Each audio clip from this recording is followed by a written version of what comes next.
Olá, seja muito bem-vindo. Consulta ao Doutor está no ar. Mais um dia é um prazer, é claro, estar na sua companhia. Fico muito feliz. Consulta ao Doutor chega no nosso horário marcado para trazer, é claro, um assunto de extrema importância para a gente aprender juntos. Hoje, gente, nós vamos falar sobre uma doença, uma condição que tem crescido bastante, não só aqui no Brasil, como no mundo. Mas, infelizmente, ela ainda é pouco conhecida, por isso a nossa urgência de trazer esse assunto aqui à tona para falar com vocês. A gente vai falar hoje sobre a doença de Crohn. Essa, então, é uma doença não muito conhecida, que tem crescido. Se trata, gente, de uma síndrome inflamatória intestinal. Quando a gente pensa em números, quantas pessoas são acometidas por essa doença no mundo? Entre 6 e 8 milhões de pessoas. E quando a gente pensa, é claro, aqui no Brasil, com relação à doença de Crohn, a cada três pessoas são acometidas a cada 100 mil habitantes. Se você conhece alguém a quem esse nosso tema possa interessar, que queira aprender um pouco mais a respeito desse assunto, não hesite. Estamos ao vivo através do site www.hittv.com.br. Então corre lá no seu celular e compartilhe o nosso link de transmissão com essa pessoa a quem você considera o nosso tema interessante hoje, combinado? Como você já sabe, Consulta ao Doutor é feito para você e também por você, então te convido a fazer parte, é claro, do nosso bate-papo através do 0 Operadora 11 3337 5886. Envie para a gente o seu relato, a sua dúvida para os nossos doutores esclarecê-la. Combinado? E temos, é claro, a nossa clássica enquete acontecendo neste exato momento lá no nosso Instagram. Corre lá. Diretor, coloca pra gente a enquete na tela. O Instagram do Consulta ao Doutor é óbvio, Consulta ao Doutor, @ na frente. Doença de Crohn. O que é importante discutir? Por que é importante a gente trazer esse assunto aqui? O que vocês querem ver os nossos doutores trazendo de informação com relação às dificuldades nutricionais enfrentadas pelos pacientes, com relação a leis que devem existir, é claro, para melhorar a qualidade de vida desses pacientes, com relação aos tratamentos inovadores e também a possibilidade de acesso. Quais são os tratamentos que existem hoje no mercado, quais são as dificuldades e as formas que a gente tem de melhorar o acesso da população que precisa. Ou então com relação ao impacto psicológico causado por essa doença, é claro, com relação às pessoas que têm essa condição, que precisam, é claro, conviver, afinal de contas, como a gente vai descobrir, como a gente vai saber mais informações, infelizmente é uma doença que ainda não tem cura. E, gente, para falar então sobre essa questão, sobre a doença de Crohn, recebo e apresento a vocês o Dr. Pedro Henrique Alencar. Ele é gastroenterologista, especialista em doenças inflamatórias intestinais. Seja muito bem-vindo, doutor. Muito obrigado, Dani. Mais um prazer, uma honra estar aqui com vocês, ao lado do mestre Dr. Paulo aqui, que é um grandíssimo colega, extremamente capaz. E acho que é um assunto que eu particularmente tenho uma vivência diária e será muito interessante debater com vocês aqui hoje sobre esse assunto. Trazer essas questões urgentes, porque informação é importantíssima. Informação salva vidas, não é, doutor? E apresenta, claro, o doutor Paulo Boarini, que é coloproctologista. Doutor, seja muito bem-vindo. Muito obrigado pelo convite, agradeço as palavras do meu amigo Pedro, realmente é recíproco. E é uma doença que hoje nós temos um interesse muito grande em tratá-la, para poder ajudar os pacientes. Muito obrigado pelo convite. A gente que agradece a participação de vocês aqui. E essa doença, ela se tornou um pouco mais conhecida recentemente por conta, é claro, do relato do jornalista Evaristo Costa. Ele contou todas as dificuldades que ele teve com relação ao diagnóstico, ele contou um pouquinho sobre as dificuldades que ele enfrenta no dia a dia dele. E o que mais chocou as pessoas no relato dele foi o emagrecimento. Ele teve aí um emagrecimento de 22 quilos em apenas 3 semanas. Então, eu queria começar pela pergunta mais óbvia, claro, o que é a doença de Crohn, doutor Pedro? Então, vamos lá. A doença de Crohn, ela é uma doença inflamatória do nosso trato gastrointestinal. Ela é uma doença crônica, ou seja, é uma doença que leva um certo tempo até desenvolver seus sintomas aí, arrasta-se ao longo da vida do paciente e é uma doença imunomediada. Ela tem mecanismos imunológicos envolvidos na sua inflamação, tá? Então, é uma doença inflamatória do nosso trato gastrointestinal que acomete da boca, pode acometer da boca até o ânus. Obviamente, não de uma forma contínua, ela se manifesta de forma salteada. Geralmente, o mais comum é que essa doença acometa ou o intestino delgado e o intestino grosso, que é o ilho, e jejum, ou o cólon, né, que é a parte do intestino grosso. O mais comum é a doença iliocolônica e a gente também pode ter doença que se manifesta apenas no intestino delgado, apenas no estômago, apenas no intestino grosso, apenas com fístulas perianais, que é uma situação também delicada, que o Dr. Paulo tem uma grande experiência. Então, ela tem múltiplas formas de apresentação, traz uma qualidade de vida para o paciente quando está em atividade bem complexa, como você acompanhou aí do Evaristo. Então, são doenças que requerem uma equipe especializada, experiente, onde você atue, né, nesse processo inflamatório, reduzindo isto para a cicatrização da mucosa do paciente para que ele volte a ter uma qualidade de vida adequada. Certo? Olha aí o nosso sistema digestivo ilustrando o nosso bate-papo. Em busca, gente, dessa saúde adequada, desse bem-estar do paciente, queria voltar um pouquinho nesse estudo que eu trouxe no comecinho do programa, na abertura do programa. Ele é um estudo que foi publicado em 2022, né, onde fala um pouquinho sobre a incidência da doença e mostra o quanto ela aumentou a nível mundial, que em 3 anos esse aumento foi de 50%, que aqui no Brasil ele tem crescido 12% ao ano. O que esses números refletem para a gente, doutor? Bom, primeiramente, a gente tem que agradecer muito ao jornalista Evaristo, porque ele colocou em pauta um assunto muito importante que outrora, às vezes, era esquecido por muitas pessoas e, às vezes, né, muita gente não se faz diagnóstico. Né? O aumento dessa incidência da doença, ela não é só da incidência, mas também do diagnóstico. Né? Hoje em dia, com a industrialização, as comidas mais industrializadas, os embutidos, os processados, tudo isso tem uma agressão direta no sistema digestivo, né? E causam inflamações crônicas, o que podem piorar pacientes que já tenham a tendência genética de ter essa deficiência imunológica. De toda forma, claro, além disso, o diagnóstico hoje se faz mais presente, haja vista o número de especialistas que cada vez está aumentando e o destaque que nós temos para essa doença. Então, hoje em dia nós temos um arsenal diagnóstico muito grande, né, para poder nos ajudar, né, nesse diagnóstico, no tratamento do paciente. Né? Na sua prática diária, em consultório, atendendo pacientes, tem crescido a quantidade de pessoas, de pacientes que chegam até você com essa queixa de irritações intestinais, de problemas inflamatórios no intestino? Esse número acompanha esses dados, infelizmente, que nós trazemos aqui? Sim, é claro que a minha especialidade, que é especialista em cirurgia do intestino, atrai muito dos pacientes e as queixas vêm diretas para a gente. Tanto eu quanto o Dr. Pedro temos pacientes direcionados para esse tipo de doença, já vista que somos expertos no assunto. Mas, de toda forma, as queixas com doenças intestinais, elas têm aumentado muito. E outrora, doenças que eram caracterizadas como síndrome do intestino irritável, hoje já tem nome como doença inflamatória intestinal, haja vista a quantidade de diagnóstico, de exames diagnósticos que podemos utilizar, né, até para fazer um melhor tratamento. Mas com certeza, sim, a procura aumentou bastante. E depois que o jornalista Evaristo colocou em pauta, é uma pessoa de renome que nos ajudou muito a fazer esse diagnóstico e a tratar os nossos doentes. Né? Parece que as pessoas passaram a se atentar.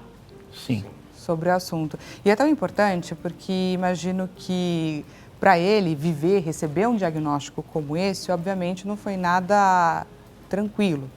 E pensar em falar, em compartilhar, imagino que é uma entrega enorme, uma exposição enorme, mas extremamente necessária, é claro, porque ajuda a falar sobre o assunto, ajuda a conscientizar as pessoas e trazer à tona questões importantíssimas. Queria entender um pouco sobre o seu dia a dia, o quanto você tem reparado, presenciado aí essa mudança com relação aos diagnósticos de pessoas que sofrem dessa condição. Perfeito, Dani. Só para você ter uma ideia, nós estamos aqui hoje na terça-feira, já fiz 3 diagnósticos de Crohn de ontem para hoje. Nossa. Certo? Então, assim, a frequência tem aumentado de uma forma absurda, de fato. creio que muito, de fato, por conta que os nossos diagnósticos hoje são muito melhores, nós temos mais métodos de diagnóstico mais fáceis, um acesso a exame colonoscópico que a gente não tinha tão fácil anteriormente, a tomografias, enterotomografias, então a gente tem métodos melhores de diagnóstico, inclusive está avançando com diagnósticos biomoleculares, calprotectina fecal e outros marcadores que estão nos levantando essas hipóteses diagnósticas. Pra você ter ideia, eu tenho um paciente que eu fiz o diagnóstico dela, inclusive hoje, que é um paciente que estava com diagnóstico de síndrome intestina irritável, como o doutor Paulo acabou de falar, que é passado por, acho que, 5, 6 gastroenterologistas, e uma colega reumatologista me encaminhou, porque ela achou estranho. E, de fato, a paciente fez um exame que eu pedi e confirmou, de fato, a doença. Então, assim, ter um olhar aprofundado e conhecer mais sobre a doença, que, inclusive, é o nosso objetivo como expert, nosso objetivo não é pegar todo mundo e tratar todo mundo só. A gente quer também que as outras pessoas conheçam a doença, a gente quer capacitar outros colegas para conhecerem e diagnosticar cada vez mais pacientes com doença inflamatória intestinal. É porque, como o número vem aumentando muito, esses pacientes vêm sofrendo demais, passando em várias consultas no pronto-socorro. Para você ter ideia, eles passam em média de 6 a 7 consultas no pronto-socorro até conseguir chegar a um médico e fazer o diagnóstico da doença inflamatória. Ou seja, eles sofrem bastante até esse diagnóstico. Nosso objetivo como médico é encurtar isso, essa jornada desse paciente, para que ele tenha um acesso mais rápido e que a gente consiga intervir precocemente antes que a doença evolua para suas complicações, antes que o paciente fique desnutrido, que ele perca peso, que ele necessite de uma cirurgia de urgência, certo? Então, esse olhar aprofundado sobre a doença e ampliar esse conhecimento faz parte dessa jornada da doença inflamatória intestinal, da gente conseguir trazer os pacientes mais para perto e reduzir esse sofrimento que eles vêm. Não só o paciente, a família inteira vem sofrendo com isso, né? A gente não, tem uma máxima de um colega que fala que a doença crônica, ela afasta familiares, a doença aguda aproxima familiares, porque o doente crônico, ele está muito tempo inflamado, doente, e as pessoas começam a cansar quem está ali perto. E a gente traz esse olhar para que a família acolha esse paciente de uma forma melhor e o paciente também se sinta acolhido pela própria equipe, certo? Então, as doenças crônicas, elas têm que ser olhadas com muito mais carinho, com muito mais empatia, porque, de fato, essas pessoas sofrem demais. Envolve todo um processo de convivência da doença, tanto do paciente quanto, é claro, também dos familiares. Uma mudança de estilo de vida, tudo fica diferente, mas é preciso ter a orientação correta. Quando a gente pensa em causas, quais são as causas que podem justificar? O doutor comentou aqui sobre os industrializados, então temos um pouco a ver com a alimentação, é claro, mas existem fatores genéticos que podem levar? Sim, de fato, existe predisposição genética para a doença inflamatória intestinal, só que ela não é o grande determinante da doença em si. A genética está envolvida, mas o meio, que a gente chama isso de epigenética, o meio influenciando na genética, é o que vem aumentando de forma explosiva mesmo, a palavra é essa, o número de doenças crônicas imunomediadas. Eu não estou falando só de doença de Crohn. É doença de Crohn, é artrite reumatoide, espondilite anquilosante, lúpus, entre outras doenças imunomediadas. Todas estas têm aumentado desde a industrialização.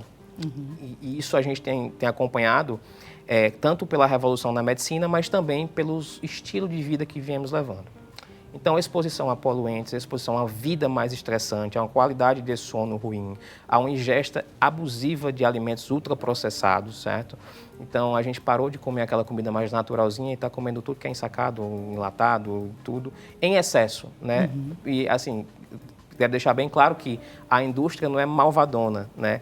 A indústria, quando começou a fazer o alimento enlatado, ensacado, foi pensando em contaminação. As pessoas morriam muito por contaminação no passado. Então, foi pensando em melhorar justamente a qualidade de vida das pessoas. Só que viu-se depois, a ciência funciona assim. Você vai aprendendo com ela ao longo dos anos e viu-se que alguns alimentos ultraprocessados realmente, ao longo do tempo, causariam alguns problemas. Então, a gente considera hoje uma das grandes causas envolvidas na doença inflamatória intestinal, a gente chama o componente de exposoma, que é o que eu estou exposto ali na minha vida. Então, tabagismo, etilismo, uso de alimentos ultraprocessados, estresse, privação de sono, falta de atividade física, uso de antibióticos em excesso, anti-inflamatórios. Então, assim, a gente acaba tendo múltiplos fatores envolvidos, mas previamente deve haver uma predisposição do paciente a que isso desenvolva, né? Que essa doença apareça. Tá? Então, alguma coisa que deu o gatilho ali e o paciente manifestou a doença. que startou essa doença na pessoa. Com relação ao público mais afetado, quem são as pessoas que mais correm risco? Quem são as pessoas mais acometidas? Ela incide entre a faixa de 15 e 40 anos, com uma maior frequência, mas é uma doença que acomete também crianças e idosos, né? Cada vez mais temos pegado criança com essas doenças e com manifestações. No caso, como a gente trata de doenças cirúrgicas do intestino também, tem nos chegado muitos pacientes com doenças fistulosas perianais, né? Mesmo em crianças. E é importante dizer que assim, não existe um sintoma típico das doenças inflamatórias.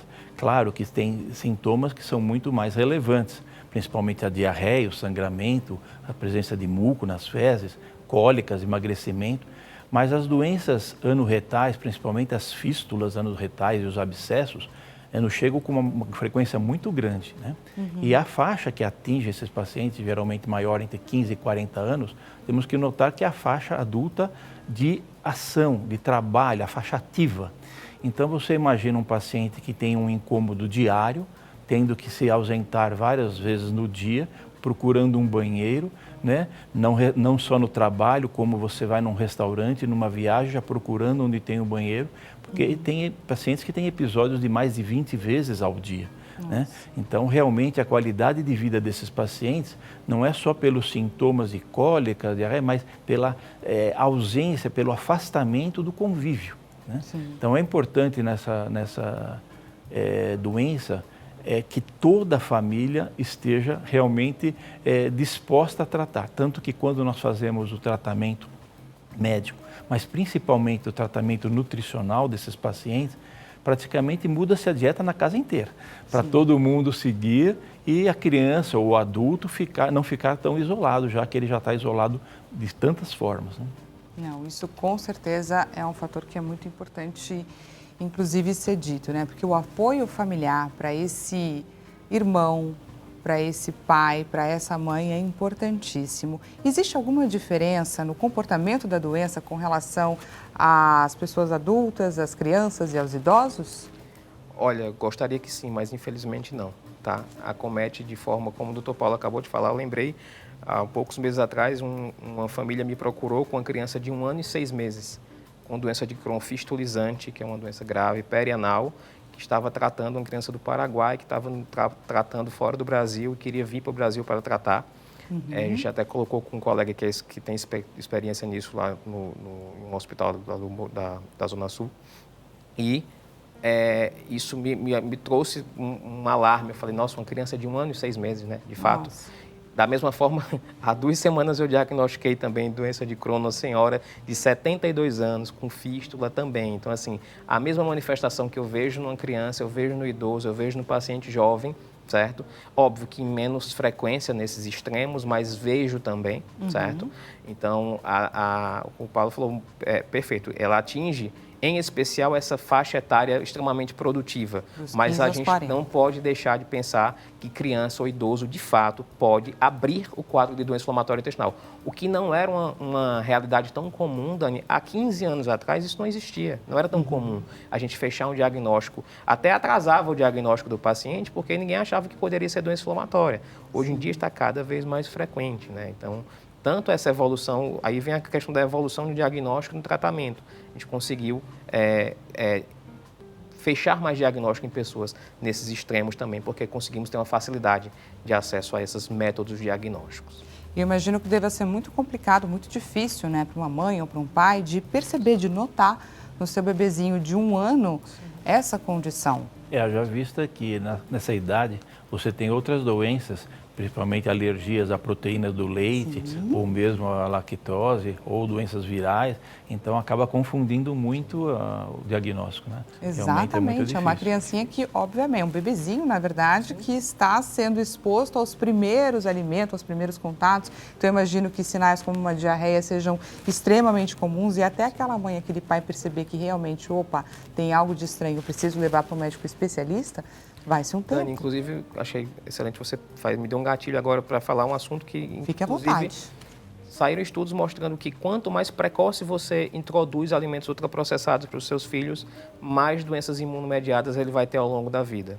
Ou seja, não introduzir alimentos ultraprocessados para criança. Não deve ser introduzido isso jamais. Tem que deixar para situações ocasionais com uma criança numa idade um pouco maior. A primeira infância deve ser respeitada nesse sentido, para que a gente evite que essas crianças vão desenvolver uma doença dessa gravidade, né, de uma forma tão precoce. A gente não tem como saber em todo mundo quem já tem uma predisposição para abrir o quadro da doença inflamatória.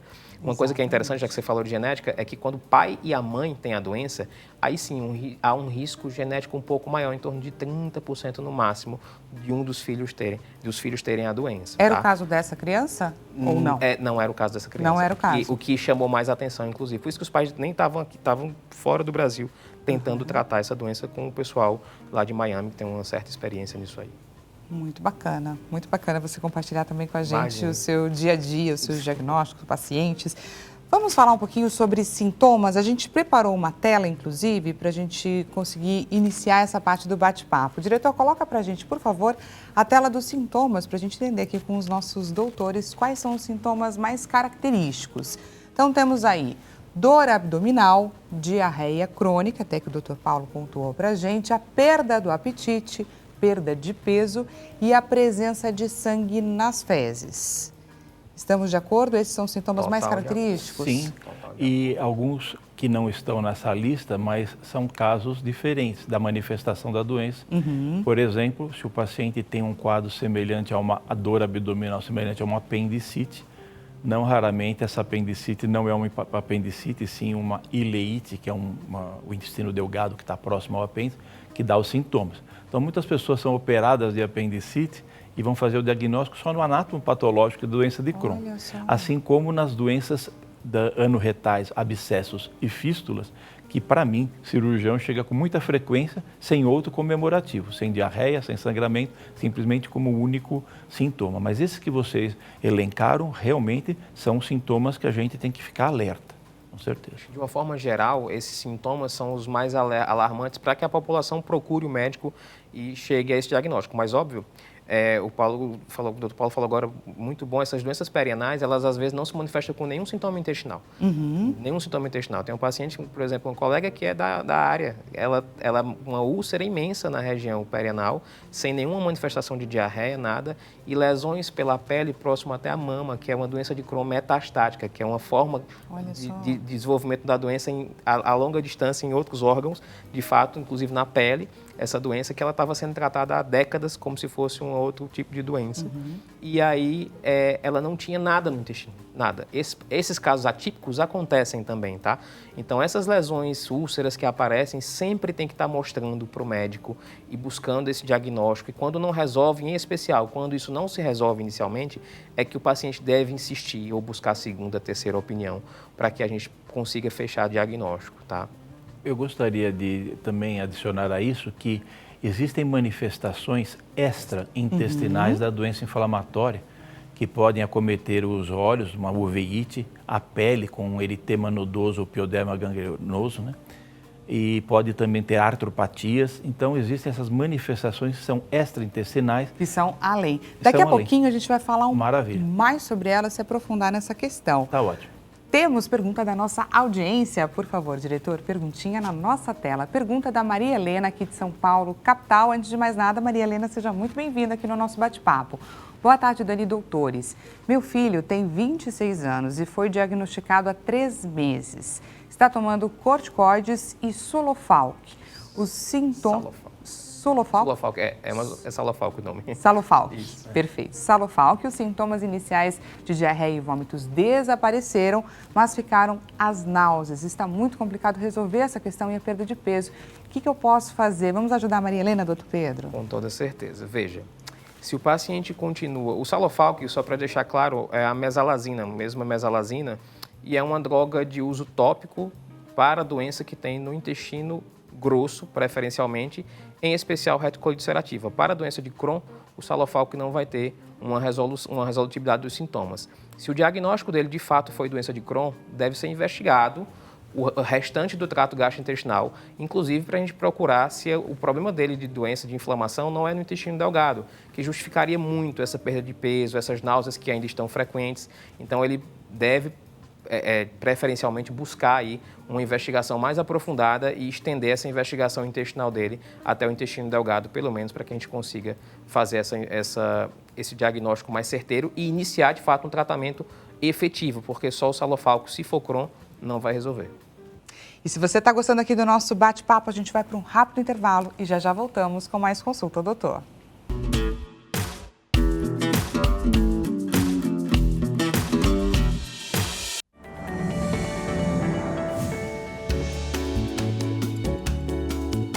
Seja bem-vindo mais uma vez, Consulta ao Doutor está de volta. Caso você tenha acabado de chegar, acabei de ligar aqui na HIT.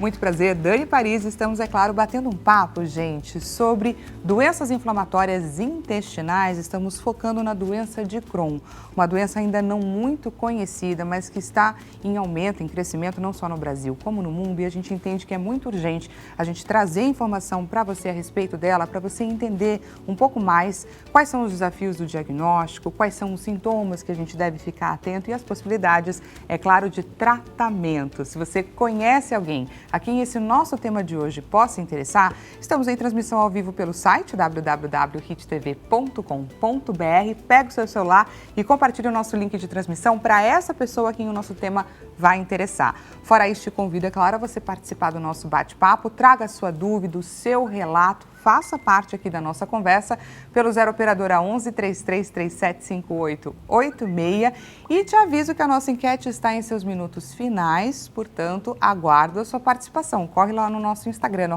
@Consulta ao Doutor. Diretor, coloca pra gente a enquete na nossa tela. Doença de Crohn, o que é importante discutir? O que você quer saber mais com relação à informação dos nossos doutores que estão aqui presentes? Você quer saber mais a respeito das dificuldades nutricionais que são enfrentadas pelos pacientes e de que forma que eles podem se alimentar melhor, cuidar melhor da nutrição? Ou você quer saber mais a respeito de leis que podem vir a existir para melhorar a qualidade de vida desses pacientes? O que eles deixam de aproveitar, quais são as grandes dificuldades e de que forma que a sociedade pode trabalhar, e claro, nos nossos políticos também, para melhorar a qualidade de vida desses pacientes. Ou você quer saber mais a respeito dos tratamentos inovadores e da possibilidade de acesso. E temos também a quarta e última alternativa. Diretor, coloca pra gente, por favor, só o finalzinho da nossa enquete que ficou faltando a quarta parte para eu comentar. Daqui a pouco a gente volta, então, aqui, ó. Impacto psicológico para conviver, é claro, com a doença. Bom, não deixe de participar, entra lá no nosso Instagram, estamos aguardando pela sua contribuição. E caso você tenha acabado de chegar, eu apresento a você o Dr. Pedro Henrique Alencar, ele é gastroenterologista, e também o Dr. Paulo Boarini, coloproctologista. Aproveito, é claro, para agradecer vocês mais uma vez pela presença e pelo bate-papo. Obrigado, Dani. Nós estávamos então falando a respeito dos sintomas, os sintomas característicos, e agora eu queria entender um pouco a respeito dos desafios do diagnóstico, porque como até o próprio Evaristo Costa comentou, ele teve uma grande dificuldade, ele não estava no Brasil, acho que isso é importante também a gente trazer para o nosso bate-papo, mas ele teve uma grande dificuldade porque ele passou um tempão, né, com sintomas dessa doença, que poderia já ter sido diagnosticada antes, mas ele estava sendo tratado como gastroenterite. Então, queria entender um pouco mais a respeito dos desafios do diagnóstico. Começando pelo Dr. Paulo. Ok.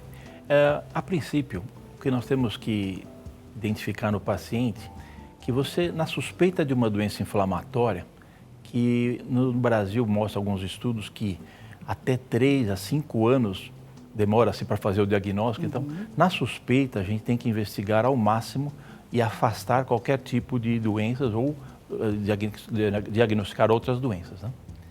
É importante também que o médico tenha que atentar e ter calma para fazer o diagnóstico. Os pacientes com doença inflamatória exigem da gente muito tempo, um tempo quase que de familiar para podermos diagnosticar todos esses sintomas e da doença em si. Então é importante que nós tenhamos uma consulta direcionada e façamos o máximo de uso de diagnósticos, de exames diagnósticos para poder afastar ou comprovar essa doença. Então o paciente nos chega com as queixas vagas de diarreia, às vezes com sangramento, às vezes com muco, como falei. E o que a gente tem que ver realmente se esse paciente tem idade, se tem hábitos diferentes, se tem intolerâncias alimentares, Porque muitas vezes você vai fazer um diagnóstico, uma intolerância à lactose, intolerância a glúten, uma parasitose, e não é tudo doença inflamatória. Mas é importante que não nos tratemos em casa, que procure um médico, de preferência os especialistas, para fazer essa pesquisa junto com você. Na suspeita que haja alguma inflamação, a gente tem que fazer exames que sejam exames visuais, exames diretos, né?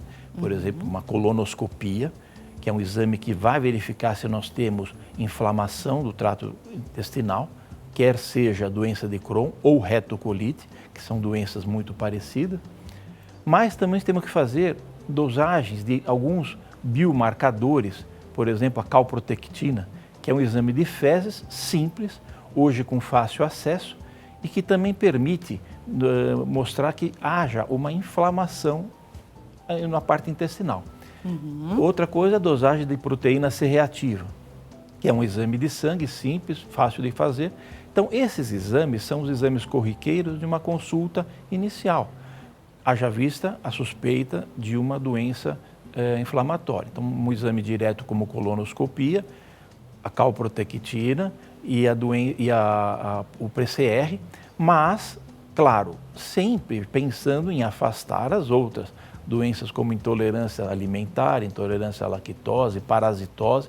Então, quando o paciente nos chega, nós fazemos, se possível, uma gama de exames já, não perdendo tempo, né, para podermos tratar logo se for uma doença inflamatória. É importante dizer também que, muitas vezes, com todos esses exames, nós não chegamos ao diagnóstico. Existem alguns exames que, por exemplo, são diferentes e mais sofisticados, nem todos têm acesso, mas cabe a nós alertar. Por exemplo, se você tiver uma doença no intestino delgado, nem todos os exames vão ser tão fáceis de ser realizados. Então, nesse caso, a gente tem que fazer exames contrastados com tomografia ou com ressonância magnética, a enterotomografia ou enteroressonância, ou mesmo a enteroscopia, para determinar doença no intestino delgado. E em casos assim muito mais difíceis de fazer diagnóstico, já vista que tenhamos, vamos supor, todos os exames normais, existe ainda também a cápsula endoscópica, a enteroscopia por cápsula endoscópica, que não deixa de ser um comprimido que nós vamos engolir, mas na verdade é uma câmera, e essa câmera vai mostrando de uma forma Wi-Fi todas as imagens no trato digestivo, principalmente o trato por todo o caminho. Por todo o caminho. E é um exame hoje de excelência e tem nos ajudado bastante a fazer diagnósticos que outrora os outros exames, com os outros exames negativos não faríamos. Muito bacana. Fala pra gente um pouco mais sobre os desafios do diagnóstico, inclusive porque você vive isso no seu dia a dia. Então, o meu dia a dia é bem complexo pelo viés de lidar muito com isso. Então, eu recebo muitos pacientes que realmente... Eu, doutor Paulo, a gente tem as pessoas que a gente lida de colegas também, a gente tem hoje em dia, de tanto diagnóstico que a gente tem feito, chegou no momento onde a gente está mais dizendo o que não é Crohn do que o que é Crohn. Porque as pessoas estão vindo com diagnósticos, às vezes, muito errôneos do que é doença. Antes até de atrasar o diagnóstico, é o diagnóstico do que não é Crohn. E isso é muito complicado, porque é um diagnóstico que pesa quando você fecha esse diagnóstico, quando você dá esse cheque para o paciente, olha, você tem isto aqui. Então, assim, é um diagnóstico muito sério. Então, a gente tem esse papel hoje em dia também de dizer o que não é a doença, tanto o que é quanto o que não é. Inclusive, fazer esse diferencial. Às vezes pode ser, eu já peguei casos de, como o doutor Paulo falou, doenças difíceis, localização complexa, onde uma endoscopia convencional e uma colonoscopia convencional não conseguem chegar, por exemplo, a enteroscopia ou a enteroscopia por cápsula poderiam chegar.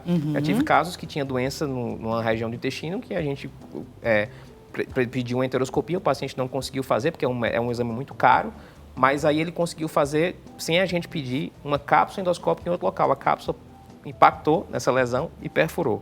Foi para a cirurgia e era um linfoma, era um tumor, não era uma doença inflamatória intestinal.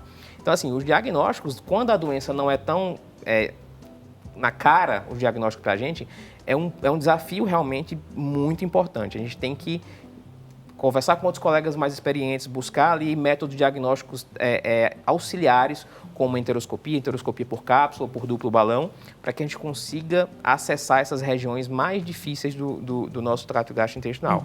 E essa questão do Dr. Paulo falou de a gente otimizar o máximo possível aquele tempo da consulta, aquela oportunidade que o paciente está na nossa frente. Isso é super importante. Uma escuta ativa, ter tempo para escutar o paciente, para planejar o que você vai fazer de pedidos de exames até, certo? Às vezes o paciente já sai da primeira consulta com indicação de colonoscopia, de uma endoscopia. Às vezes não. Às vezes a gente começa com um diagnóstico por dose local proteína, caso ela venha muito alterada, uma tomografia alterada, a gente prossegue na investigação. Também não adianta vir com muita sede ao pote, senão a gente vai acabar onerando muito o sistema de saúde e fazendo exames invasivos que às vezes são desnecessários para alguns pacientes, tá? Então, eu acho que o desafio hoje em dia, existe um desafio diagnóstico de fato, existem doença de Crohn que é extremamente desafiadora para a gente fechar esse diagnóstico e confirmar de fato que é.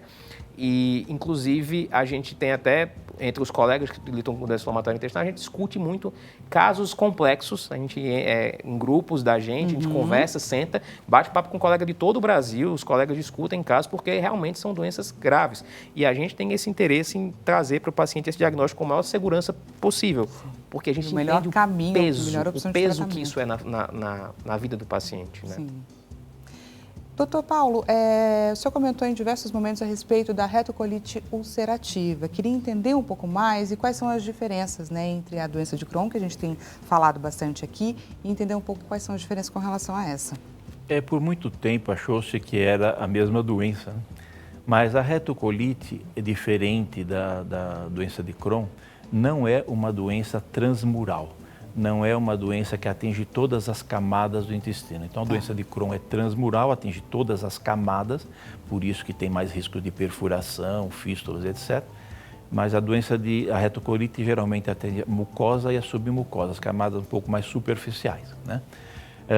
A retocolite também, ela atinge, como o nome diz, o reto e podendo atingir o colo de uma forma contínua.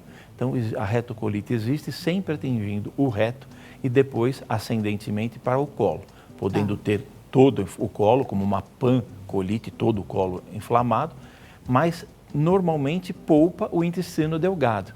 Então, a retocolite é uma doença do intestino grosso, né, do reto e do colo, né? Os sintomas, claro, como qualquer doença intestinal, são muito parecidos, mas o tratamento acaba sendo inicialmente diferente para um e para outro. Nessas doenças tipo a retocolite, a gente tem um tratamento inicial muitas vezes com anti-inflamatórios tópicos, né, com medicações tópicas que ajudam bastante e depois a gente faz a evolução para imunossupressores ou até imunobiológicos. Já na doença de Crohn, haja vista os guidelines de um congresso europeu desse ano, praticamente abandonou esses tratamentos com anti-inflamatórios tópicos.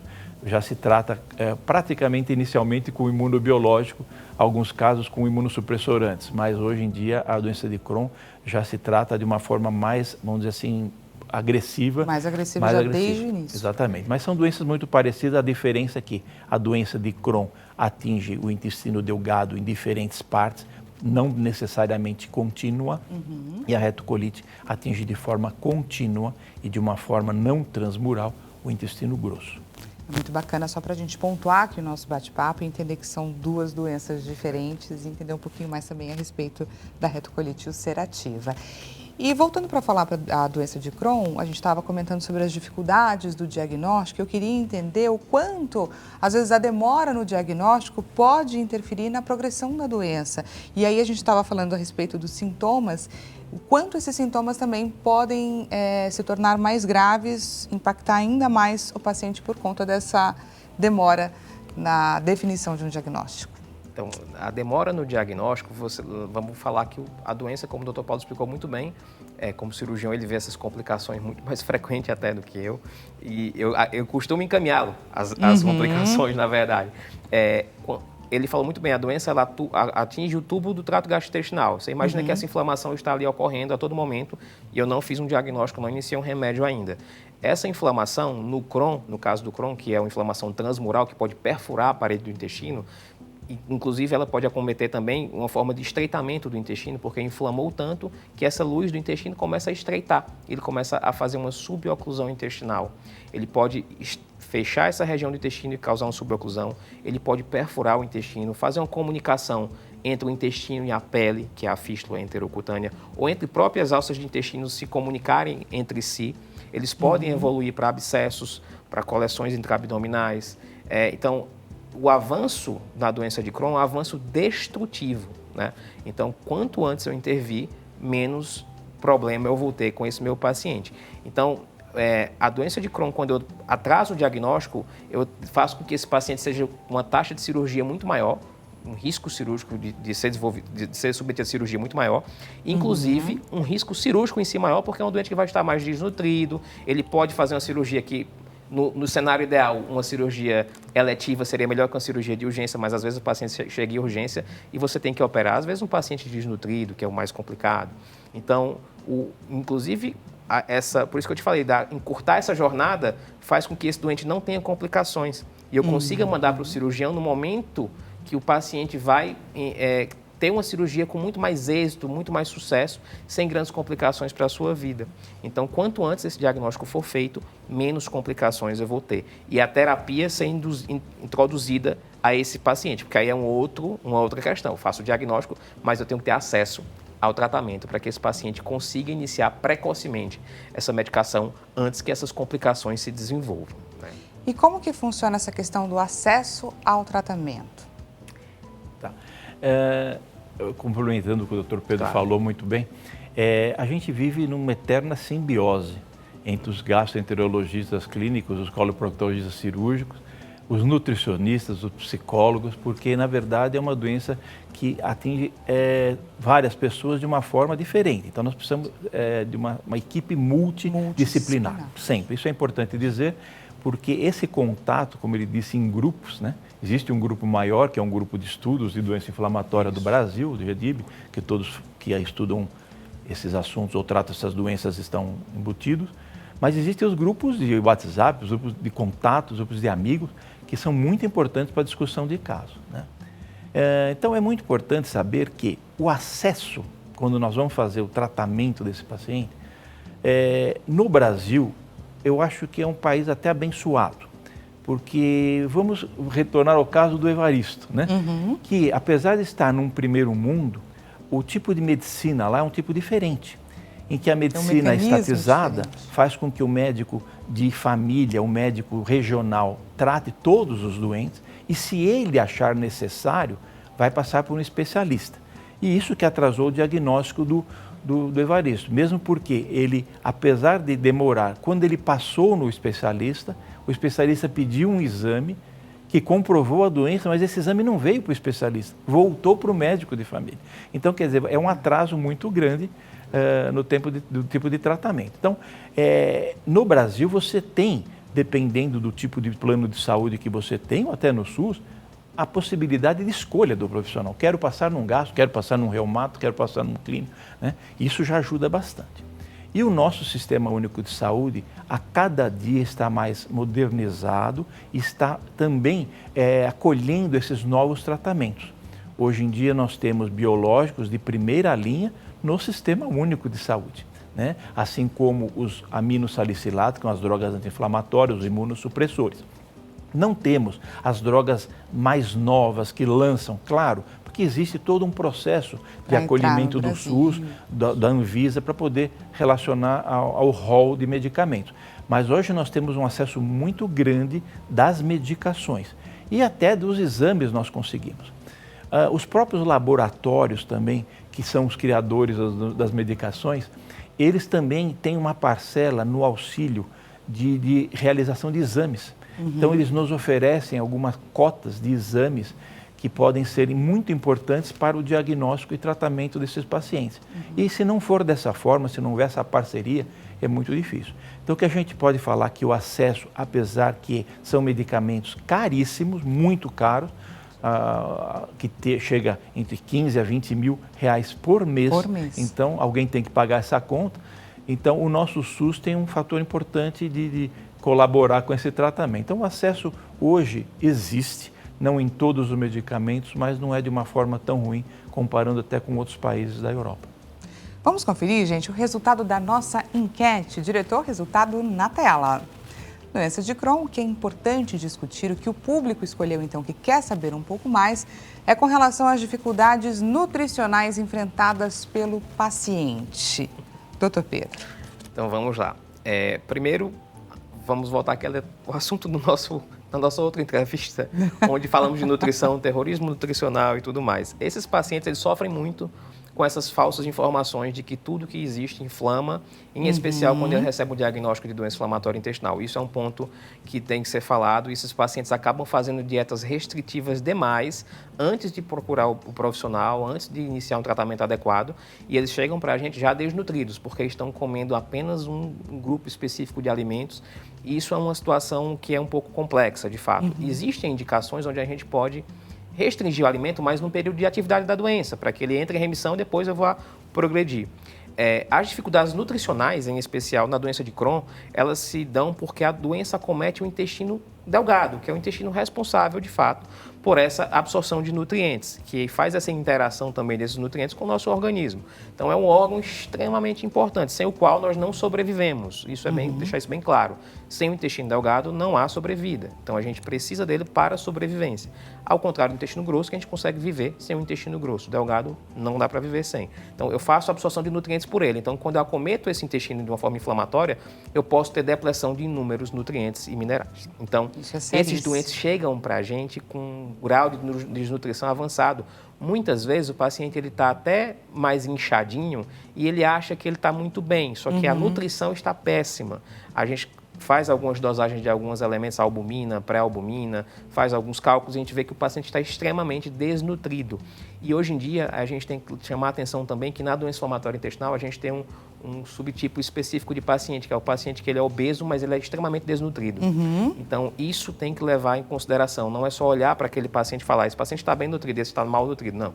A gente tem que olhar muito mais aprofundadamente, dosar algumas vitaminas, dosar alguns minerais, por isso que é tão importante esse tratamento multidisciplinar, Exato. Buscar os profissionais corretos e não deixar de lado essa questão nutricional, porque ela é de extrema importância. Gostaria demais de agradecer o bate-papo de vocês, foi muito bacana, muito enriquecedor, prazer. Muito esclarecedor. Espero que você aí do outro lado também tenha gostado e aproveita, é claro, para passar as redes sociais aqui dos nossos doutores. Paulo Boarini, esse é o Instagram dele. Deixo também à sua disposição o WhatsApp, 0 operadora 11 93920 9039.